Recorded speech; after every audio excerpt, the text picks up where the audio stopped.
ایک ایسا واقعہ جو آپ کی زندگی کو بدل کر کے رکھ دے گا۔ تو چلیے شروع کرتے ہیں بنا کسی دیری کے۔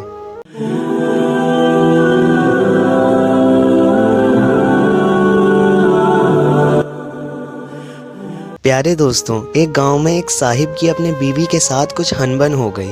ابھی جھگڑا ختم نہیں ہوا تھا کہ اسی دوران ان کے یہاں ایک مہمان آ گیا۔ شوہر نے انہیں بیٹھک میں بیٹھا دیا اور بیوی سے کہا کہ فلاں رشتہ دار مہمان آیا ہے، اس کے لیے کھانا بناؤ۔ وہ غصے میں تھے اور کہنے لگی تمہارے لیے کوئی کھانا نہیں ہے اور نہ ہی تمہارے مہمان کے لیے ہے۔ یہ سن کر وہ بڑا پریشان ہوا کہ یہ لڑائی تو ہماری اپنی ہے، اگر رشتہ دار کو پتہ چل گیا تو خواہ خواہ کی باتیں ہوں گی، لہٰذا خاموشی سے آ کر کے مہمان کے پاس آ کر بیٹھ گیا۔ اتنے میں اسے خیال آیا کہ چلو کوئی بات نہیں، اگر بیوی کھانا نہیں پکاتی تو سامنے والے ہمارے پڑوسی بہت اچھے ہیں، خاندان والی بات ہے، ایک مہمان کا کھانا پکانے کے لیے کہہ دیتا ہوں۔ چنانچہ وہ ان کے پاس گیا اور کہنے لگا کہ میری بیوی کی طبیعت خراب ہے، لہٰذا آپ ہمارے مہمان کے لیے کھانا بنا دیجئے۔ انہوں نے کہا اچھا ٹھیک ہے، جتنے آدمیوں کا کہیں ہم بنا دیتے ہیں۔ وہ مطمئن ہو کر مہمان کے پاس آ کے بیٹھ گیا کہ اب کم سے کم مہمان کو کھانا تو مل جائے گا، جس سے عزت بھی بچ جائے گی۔ تھوڑی دیر کے بعد مہمان نے کہا ذرا ٹھنڈا پانی تو لا دیجئے۔ وہ اٹھا کے گھڑے کا ٹھنڈا پانی لے کر کے آتا ہوں۔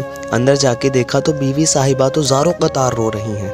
وہ بڑا حیران ہوا، اس کے آنسو بہہ رہے ہیں۔ کہنے لگا کیا بات ہے؟ اس نے پہلے سے بھی زیادہ رونا شروع کر دیا۔ کہنے لگی بس مجھے معاف کر دیں۔ وہ بھی سمجھ گیا کہ کوئی وجہ ضرور بنی ہے۔ اس کے شوہر نے کہا کہ بتاؤ آخر تمہارے رونے کی وجہ کیا ہے؟ تم ایسے کیوں رو رہی ہو؟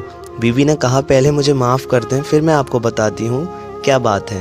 خیر اس نے کہہ دیا کہ جو لڑائی جھگڑا ہوا سب میں نے دل سے نکال دیا ہے، میں نے تم کو معاف بھی کر دیا ہے۔